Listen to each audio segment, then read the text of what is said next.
রাষ্ট্রের খাজনা দিতে হয় না? আপনারা দেন না? সবাই তুই দিই, আমিও দিই, আপনারাও দিন, সকলেই খাজনা দিত।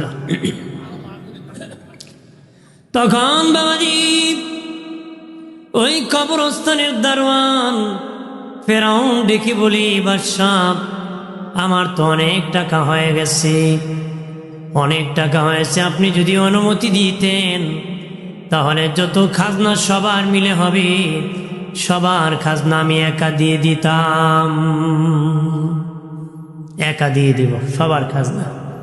বাদশাহ কয়, বড় টাকা দেয় তো কিছু রাখে নাই, সব দিয়ে দিছি। ছেলেটা তো খারাপ না, ভালো আছে। ছেলেটা কি?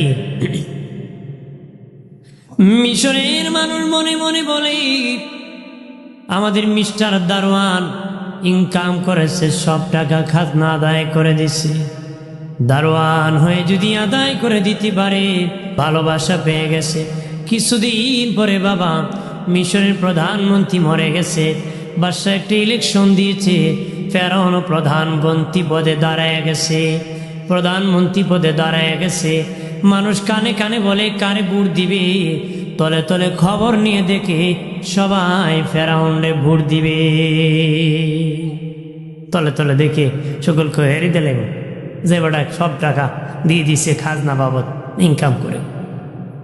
বাবাজি ভোট যখন হয়ে গেল, বিশাল ভোটে ফেরাউন জয়লাভ করলো, বাবা প্রধানমন্ত্রী হয়ে গেল। বার্ধক্যতার কারণে, বয়সের কারণে বাবাজি মিশরের বাদশা মরে গেছে। ফেরাউন লোকদেরকে ডাকছে, বাদশা ছাড়া দেশ চলতে পারে না, আমি তো প্রধানমন্ত্রী, কাকে বাদশা বানাবো, কিভাবে বানাবো? মিশরের মানুষ বলে আপনি বাদশা হয়ে যান, যারে খুশি তারে প্রধানমন্ত্রী বানান। কি কয়? মাগনা তাওকা আপনি বাদশা হয়ে যান, যারে খুশি তারে আপনি প্রধানমন্ত্রী বানান, তাতে কোনো আপত্তি? বেচারা হয়ে গেছে বাদশা আঙ্গুর ফুলে কলা গাছ। আঙ্গুর ফুলে কি? আমাদের সমাজে যারা হুট করে বড় লোক হয়, এরা কিন্তু কখন কি বলে মাথা ঠিক থাকে না, কথা কনা। আর এমনভাবে কথা উপরের মাটি নিচে দাবায়, নিচের মাটি উপরে মারে। মানুষকে কেউ মারছে, কতক্ষণ ঠিক কি না? কথা বলে কি না? আর হুট করে ফাল মারে। তো ও যখন বাদশা হয়ে গেছে, তখন পানির বাবাজি তার বন্ধু হামানকে ডেকে বলে, হামান রে, তোর কপাল লাগছে, আমি মিশরের বাদশা, তোরে প্রধানমন্ত্রী বানালাম, তুই প্রধানমন্ত্রী, আমি বাদশাহ, তুই প্রধানমন্ত্রী, আমি বাদশাহ। বাবাজি ফেরাউন বাদশাহ হয়ে গেছে, তার বন্ধু হামান প্রধানমন্ত্রী হয়ে গেছে। এবার ফেরাউন ডেকে বলে, হামান ছিলাম তরমুজ ক্ষেতের রাখাল, তারপরে হলাম আমরা দারোয়ান, এরপরে প্রধানমন্ত্রী, এখন বাদশাহ, আর কি বাকি আছে? আর কি বাকি আছে? হামান ক আরো বাকি আছে। ক আর কি বাকি আছে? ক খোদাও বাকি আছে। খেওয়া বাকি আছে, খোদাও বাকি আছে। রাগ করতেছেন নাকি? বলবো? বলতেছি খোদাও বাকি আছে। তো ফেরাউন কয়, খোদা এত সোজা না। খোদা কি এত সোজা না? আমি সিস্টেম করতেছি কেমনে খোদা দাবি করা। তাফসিরে আসছি, ফেরাউন এত খারাপ ছিল না, ওর বন্ধু হামান যত খারাপ ছিল। ওর বন্ধু হামানের কারণে দুষ্টামি সে বেশি করছে। এজন্য বন্ধু নির্বাচনে ভুল করা যাবে না। বন্ধু নির্বাচনে কি, যার তার সাথে বন্ধুত্ব হতে পারে না, যার তার সাথে কি খাতির বন্ধুত্ব হতে পারে না। আপনার ছেলে কার সাথে চলে সে খবর আপনার রাখতে হবে। আপনি হয়েছেন বাঘ, ছেলে হয়ে গেছে টাক, কথা হয়েছে কি না? দেখবেন খবর রাখে না, পোলা বাপরে ভয় পেয়ে পিছনে দরজায় ফলায়, বাস আদারে পাদারে জঙ্গলে বসে বসে ছেলে নিয়ে বাবা খায়, ইয়াবা খায়, ঠিক কিনা বলে? এরকম করা যাবে? ছেলেদের সাথে ভালো সম্পর্ক রাখতে হবে, তাহলে আপনার ছেলেকে ভালো বানানো সম্ভব হবে, ঠিক কিনা? আপনি ভাগ হবেন না, বন্ধুত্বর সম্পর্ক লাগাবেন। আপনার তো বন্ধুত্ব মানে হলো খারাপ কাজ করতে হয় না, তো বন্ধু হয় কেন?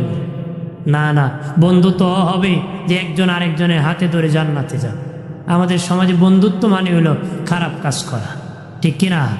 বন্ধুত্ব মানে খারাপ কাজ করা না, বাবা ও ছেলে বন্ধু হতে পারে, বাবা ছেলেও কি শ্বশুর জামাইও বন্ধুত্ব হতে পারে। নবী কয় আমার আবু বকর আমার বন্ধু, কিন্তু আমার শ্বশুর নবীজির কি দয়াল নবী বলেন ওমর আমার বন্ধু, শুধু বন্ধু না ওমর আমার শ্বশুর। উসমান আমার বন্ধু, উসমান শুধু বন্ধু না, উসমান আমার মেয়ের জামাতা।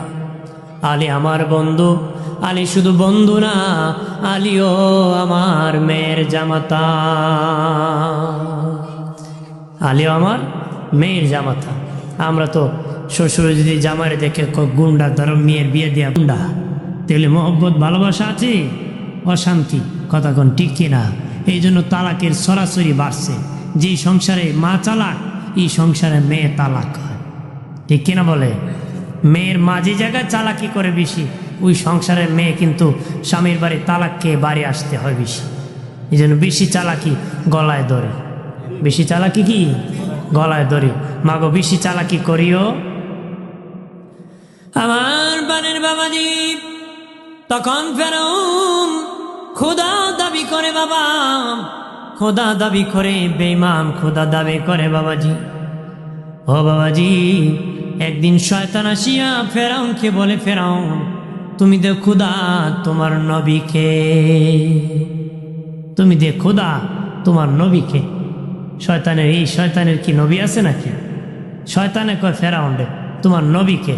ফেরাউন কয় আমার নবী নাই, আমি একাই খোদা, আমি একাই কি খোদা। তো তুই একাকের খোদা রে, নবী পাইমু কই? কয় শয়তান কয় দেখ আমার এনি পছন্দ হয়। শয়তানে কি কয়? হেরেনি পছন্দ হয়। কত তুই নবী বিনি? হব তো। কত তোরে আমি নবতী দিলাম, তোরে আমি কি দিলাম? আমি তোকে নবতী দিলাম। তো বৃষ্টি না হলে ফেরাউন, ফেরাউন কি যারা মানতো তারা বলতো যে খোদা বৃষ্টি লাগবে। সে রাতের বেলা কান্না করত, আল্লাহ আসমান থেকে বৃষ্টি নাজিল করতেন। তো শয়তানকে আর আল্লাহরে বলা যাবে না, এখন আমি নবী আছি তো আমাকে বলবা। কাকে বলবা? আমাকে বলবা। তো একদিন বলতেছে তার বান্দারা খোদা বৃষ্টি লাগবে, যে এখন তো নবী আছে, নবীরে ডাকছে শয়তানরে, ডাকে বেটা অমুক এলাকার তো বৃষ্টি লাগবে। ওকে আমি ব্যবস্থা করতেছি। শয়তান হলো জিন জাত। কোন জাত? সব জিন গোষ্ঠীরে কইছে আজকে অমুক এলাকা তোমরা প্রস্তাব করে দিবা। কি করে দিবা? প্রস্তাব করে। সব জিন গোষ্ঠী রাতের বেলা এলাকা প্রস্তাব করছে। মানুষ ঘুমতে শুনতে মশল ধরে বৃষ্টি হয়েছে। মশল ধরে কি ঘুম থেকে ওইটা দেখে দুর্গন্ধ করে। কি গন্ধ করে? জমিনের ফসল জ্বলা শুরু হয়েছে, দুর্গন্ধ করে। তো দৌড়ে গেছে খোদার কাছে, খোদা এবারে বৃষ্টি দুর্গন্ধ, এইবারে বৃষ্টিতে ফসল জ্বলে, কি বৃষ্টি হলো? তখন শয়তানকে ফেরাউন ডাকছে, কি বৃষ্টি দিলে বেটা? কয় তোর মতন বেঈমান হলো খোদা, আমার মতন লানতপ্রাপ্ত লোক হইল নবী, মধ্যে পাইছো দুইটি বেশি পাইছো। এর চেয়ে বেশি পাওয়ার কথা না? যেখানে লানত এখানে রহমত আসার কথা। আমার বানের বাবাজি ফেরাউন একদিন গণক ঠাকুরদেরকে ডাকছি, বলে রে গণক ঠাকুর দেখো রে, আমি ছিলাম তরমুজ ক্ষেতের রাখাল, কামলা ছিলাম, তারপরে হলাম দারোয়ান, তারপরে প্রধানমন্ত্রী, তারপরে বাদশা, এখন আবার খোদা দাবি করি। আগামী ভবিষ্যৎ কি আমার একটু দেখো রে তোমরা। সবচেয়ে বয়স্ক যেটা ছিল তার বয়স ছিল 320 বছর। গনিয়া বলতেছে বাদশা খবর ভালো না। কি খবর? আগামী 3 মাসের মধ্যে একটা ছেলে সন্তান বনি ইসরায়েলের মধ্যে আগমন করবে, যার নাম হবে মূসা। ওই মূসার দ্বারা আপনার রাজত্ব তো যাবে, প্রাণ যাওয়ার সম্ভাবনা আছে। রাজত্ব তো যাবে, প্রাণ যাওয়ারও সম্ভাবনা আছে। ফেরাউন ডেকে বলে তাহলে আমি বাদশা হয়ে লাভ কি? জীবন যদি চলে যায় তবে রে আমি তো বাদশা, আমার অনেক ক্ষমতা আছে, একটা আইন প্রয়োগ করতে পারে। আগামী 3 মাসের মধ্যে যত ছেলে সন্তান বনে ইসরায়েলের মধ্যে পৃথিবী শুভ আগমন করবে, প্রত্যেকের মাথা কাটিয়া সমুদ্রের মধ্যে ভাসায় দিবা। তবে খবরদার কোন মেয়ে সন্তানকে মারিয়া তোমরা সমুদ্রে ফেলে দিবা না। মেয়েদের মধ্যে আমার কোনো দুশ্মন নাই। যত ছেলে সন্তান পৃথিবীতে আসবে তাদের গর্দান কেটে কেটে সমুদ্রে ভাসাবারে। ঠিক 3 মাস পর্যন্ত বাবাজি যত ছেলে সন্তান পৃথিবীতে শুভ আগমন করেছে মাথা কেটে কেটে সমুদ্রে ভাসায় দিছে, সমুদ্রে ভাসায় দিছে। 3 মাস পরে লোকেরা আসিয়া বাদশা 3 মাসে 80,000 শিশু সন্তান মায়ের কুল খালি করছি। 80,000 শিশু সন্তান, সন্তানের মায়ের কুল খালি করেছি। 80,000 শিশু সন্তানের গর্ভ। গণক ঠাকুররাম বলো রে, দেখো রে, আমার দুশ্মন মুসা মরসিনি। তারা গনিয়া বলে বাদশা, না না, আপনার দুশ্মন 80,000 শিশু সন্তান মারল। আপনার দুশ্মন মুসা এখনো বেঁচে আছে, সহি সালামতে তার মার কুলে আছে, এখনো সে সুস্থতার সাথে তার মায়ের কাছে আছে। সুবহানাল্লাহ। আল্লাহ বাঁচালে মারার কেউ ক্ষমতা আছে? আল্লাহ যদি উপরে উঠায় ফায় ধরে টাইনা নামানোর ক্ষমতা আছে? বহু লোক আছে লটকি মারে, বেটা লামাই লিত কথা করা আছে কি না? মানে ফার মধ্যে ঝুলুন তুইয়া ঝুল্লা তাকে দেখি একটা সুযোগ নিয়ে একটাওয়ালা বাস দেওয়া যায়। কথা কন ঠিক না? এই ধান্দা, এই চিন্তা মাথার থেকে ধুয়ে মুছে পরিষ্কার করেন সবার গার্জেনকে। জোরে বলেন কে? আল্লাহ যদি দয়া করে, তোমার বাবার 14 গোষ্ঠীরও ক্ষমতা নাই কাউকে দাবায় দেওয়া। আর আল্লাহ যদি ধরে, পৃথিবীর কোনো শক্তি নাই তারে বাঁচানো। কতক্ষণ ঠিক কিনা? কত শক্তি ছিল, কত শক্তি চলে গেছে। কত বাহাদুর আসছিল, ফকিরের তালা নিয়ে পলাতে হয়েছে। কতক্ষণ ঠিক কিনা? যে নিজেকে বেশি বড় বাহাদুর মনে করবেন না, আপনাকে একদিন পলাতে হবে। আপনাকে একদিন কি ভাইরা আমার খেয়াল করেন, ভালো করে। ও প্রাণের বাবাজি, তখন ফেরাউন গরম হয়ে গেল। তোরা 80,000 শিশু সন্তান মারলে, আমার দুশ্মন মুসাকে পাইলে না রে, কি হত্যা করলারি, কোথায় আছি রে? চতুর্দিকে বের হয়ে যাও। ফেরাউনের গুন্ডা বাহিনী চতুর্দিকে বের হয়ে গেছে মুসা নবীর খুঁজে। মুসা নবীর একজন বোন ছিলেন 10-12 বছরের, নাম ছিল মরিয়ম। সমুদ্রের পারে ছাগল রাখার জন্য এসেছিল। দেখে তাদের বাড়ি এদিকে ফেরাউন বাহিনী যাইতেছে। দৌড়াইয়া মায়ের কাছে যায়, কয় মা, আমাদের বাড়ি দেখি ফেরাউন গোষ্ঠী আসতেছে গো মা, আমার ভাইকে মারিয়া সমুদ্রে ভাসায় দিবে। এখন আমার ভাইকে কেমনে রক্ষা করব গো? চিন্তায় পড়ে গেছে যে আমার ভাইকে কিভাবে রক্ষা করব। এখন তো আমার ভাইকে মারিয়া সমুদ্রে ভাসায়া। এবার মুসা নবীর মা একবার সামনে যান, আরেকবার ঘরের পিছনে যান, আর মনে মনে বলেন, আরে কি করব, আমার ছেলে মুসাকে তো মারিয়া সমুদ্রের মধ্যে ভাসায় দিবি। এই চিন্তা করতেছে না, হারে কি করব। এমনি গায়েব থেকে আওয়াজ আসলো, এ মুসলমান, চিন্তা করিস না, তোর সন্তানকে চুলার আগুনে ফেলে দে আর ডেকসি দিয়া ঢেকে ফেল, আমি আল্লাহ তোর সন্তানকে রক্ষা করব। আর জোরে বলি, আল্লাহ কয় তুই চুলার আগুনে ফেলে দি, ডেকসি দিয়ে ঢাক, আমি সেখান থেকে রক্ষা করব। আর জোরে বলি, দেরি নাই। মুসা নবীর মা এমনি বাবাজি চুলার আগুনে ফেলে দিয়ে ডেকসি দিয়ে ডেকে বললেন। গুন্ডা বাহিনী আসিয়া দেখে মুসা নবী ঘরে নাই, তারা তালাশ করে চলে গেছে। এবার মুসা নবীর মা ডেকে বলেন, হ্যাঁ মা মরিয়ম, আমার ছেলে মুসা তো আগুনে জ্বলে সরকার হয়ে গেছে, মনে হয় একটা হাড্ডি টুকরা যদি পাই বুকে জড়াইয়া জিন্দিগিটা কাটায় দিতাম রে। দৌড়াইয়া চুলার কিনারে গেছে, দেখে মুসা নবী এক হাতে ফল খাইতেছে আর এক হাতে আগুন দিয়া খেলা করতেছে। আর কয়, মা চিন্তা করিস না, আমার আল্লাহ আমারে ভালো রাখছে। আল্লাহ কি রাখছে? ভালো রাখছে। আল্লাহ আগুনও ভালো রাখতে পারে, তিনি আবার আল্লাহ, কারণ আগুনও তার গোলাম। আগুন কার গোলাম? আল্লাহর গোলাম। তুমি আমি আল্লাহর গোলাম হতে পারলে আগুনের বাবারও ক্ষমতা নাই তোমাকে আমাকে জ্বালাইয়ে দিবে। সুবহানাল্লাহ কল্লা আর জোরে কর। আমার বানের বাবাজি, এবার মুসা নবীর মা রাতের বেলা চিন্তা, আবার কখন ফেরাউন বাহিনী আমার বাড়ি আসে আমার ছেলে মুসাকে মেরে ফেলে চিন্তা করতেছি। রাতের বেলা আল্লাহ বলেন বাসায় দিবি, আমি আল্লাহ সেখান থেকে রক্ষা করে তোর কোলে পৌঁছায় দিব।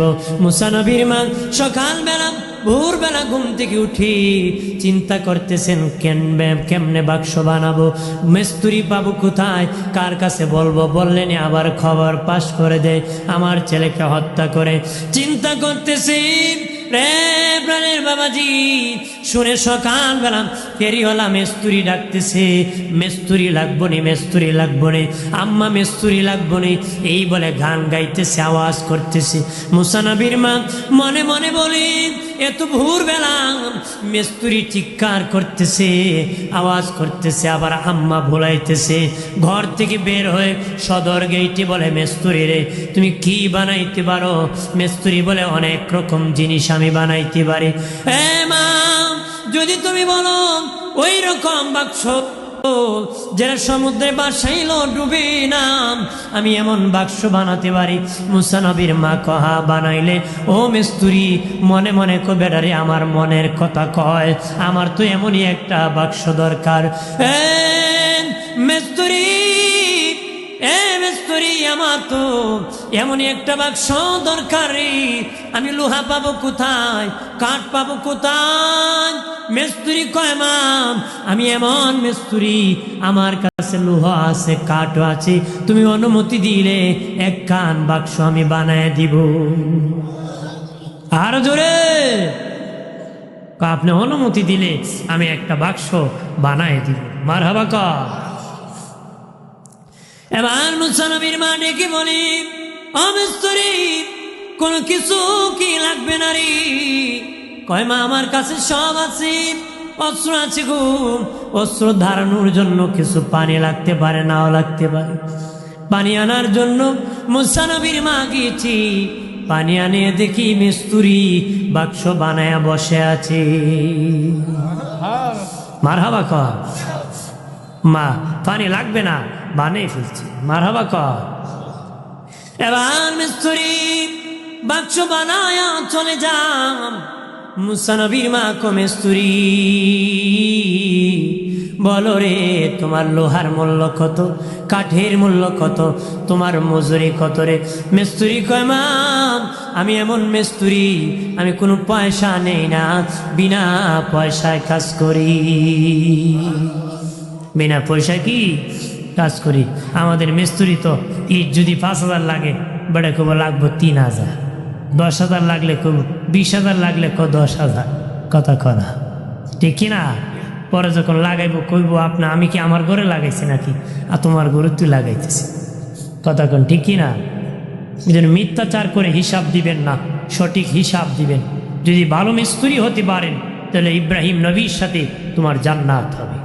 যুগালির মধ্যে যদি ইনসাফের সাথে যুগালি দিতে পারো ইসমাইল নবীর সাথে তোমার জান্নাত হবে। জোরে কা এদিকে চিল্লাচুল্লি করে কে হৃদয় সে বরে আল্লাহুম্মা সাল্লি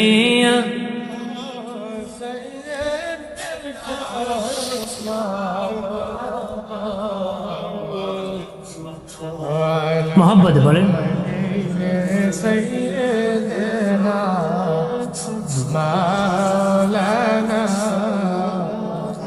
আজরাইলের সুরত যখন মোদের সামনে রাখিবে